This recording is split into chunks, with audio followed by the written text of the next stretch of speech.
Okay. So, if they've asked me to start anywhere at all, then it has to be Lambda. It has to be dark energy, because dark energy is the most annoying thing in the universe in the best possible way. We don't see it. We don't touch it. We don't measure it directly. And yet space keeps expanding. And not just expanding faster, which means something is happening without pushing. No engine, no exhaust, no visible effort, just more space becoming available over time. That's extraordinary, because we're trained socially, mechanically, emotionally, to look for force, for cause and effect we can point at. We're very bad at recognizing influence that comes from persistence instead of pressure. Dark energy doesn't shove galaxies apart. It doesn't argue with gravity. It just keeps letting space be space.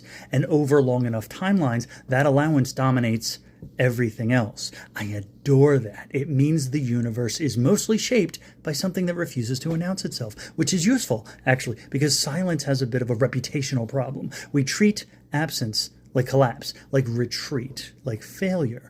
But Lambda tells us that absence can be expansive, that not filling space can cause more space to exist. That's a different intuition entirely. If I were explaining this properly, and I will eventually, I'd want them to sit with this idea that the most powerful thing in the universe isn't the stuff that pulls the hardest or shines the brightest, but the condition that allows room for things to keep unfolding. Dark energy doesn't hurry. It doesn't escalate. It doesn't correct.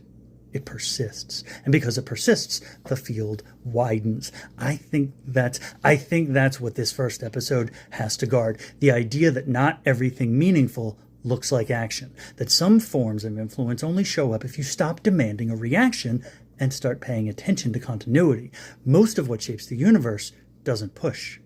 It allows space to keep becoming space. Yes, that's the line.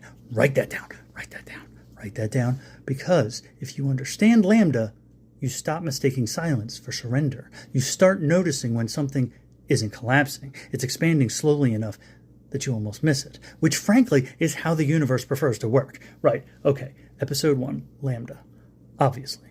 Now, then we can talk about what actually weighs on things.